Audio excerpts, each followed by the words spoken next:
the issue with your business model is consistency. Oh my God, yeah.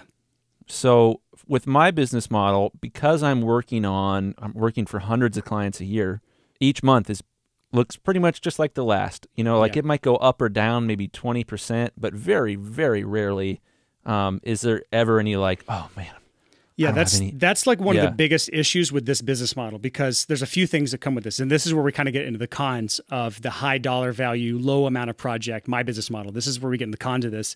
One of the biggest cons is that inconsistency that you talked about. And that's because if you miss one project, say one person cancels, or that one big project that you've been talking to for the last 6 months falls through the cracks, or they break up, or they go with another producer, you just missed out on $5,000 or $10,000. That's a substantial amount of income tied to one client. Or let's just say you have what I call a VIP client. That's someone that sends you a lot of work every month. As a mixing engineer, there's a few studios that I work with that will send me 5 to 10 mixing projects a year.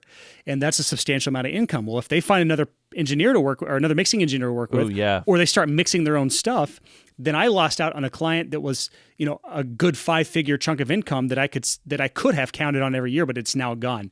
So my studio can hit wild fluctuations. And in 2015, that actually happened to me. January 2015, I had a $20,000 month, and I could pull up the numbers here, but I don't have them up and ready for me, but it was like 20,000, 21,000, something like that in January.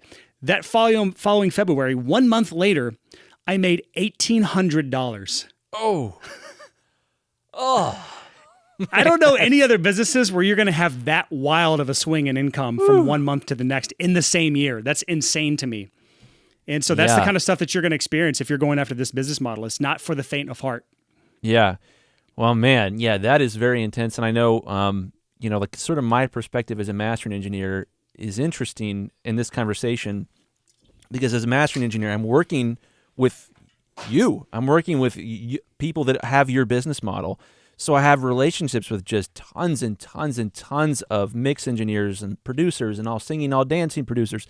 So I'm hearing a lot of stories, and especially because it's like, hey, I am the finish line. It's like, hey, get it, Chris. He's gonna put the finishing touches on it, and then it's done. And at that point, like the producers are, if it was a rough client, I'm the shoulder to cry on.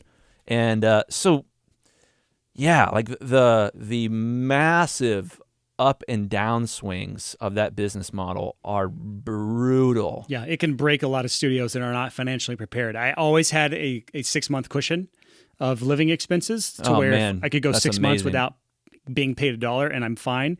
But most people, I would say 90% of people do not have that in the bank. And and again, that's why a lot of studios can go out of business, is because they are not financially prepared for that sort of swing in their income. Yeah. Well, and let me sort of encourage you there.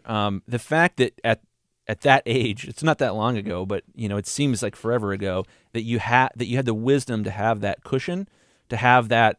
We talked about this on previous episodes, to have a runway where if you suddenly didn't have work, you're going to be okay. You, Mr. Listener, Mrs. Listener, whoever's listening, if you are, I don't know, in the 50th percentile as far as skill, but you're in the 90th percentile as far as having this sort of wisdom that Brian had, to have runway, to have some money in the bank so that you can afford to live even if you don't make anything. It doesn't matter if other engineers are better than you. If they're in the 10th percentile financially, just wait for them to go to business, because they will. Yeah, so if you go back to, go ahead. At that point, like, those clients are coming to you. So yeah, if you go back to episode number 57, the last episode we did, where we talk about debt, living in debt is the opposite of living with an emergency supply of money. So like for me, if I had a string of bad months, it just came out of my emergency fund. And then until that emergency fund got slim, which it never did, I never went below half on my emergency fund. But as that emergency fund is going down, I'm not that stressed out, because I can physically see in my bank account how many months of runway I have left before I'm broke and I'm going to go into debt. But when you're in debt, you're constantly working back from the other way. When you're having good months, you have to pay that debt down. And then whenever you have a string of bad months, you're watching your debts pile up, and you have no end in sight of when that's going to happen. And so if you are the person where you're constantly in debt and you're always trying to work your way out of it, and you never can, well, go listen to Dave Ramsey. He has a whole podcast. He has courses of his own. He has books. Total Money Makeover. I'd go recommend that book.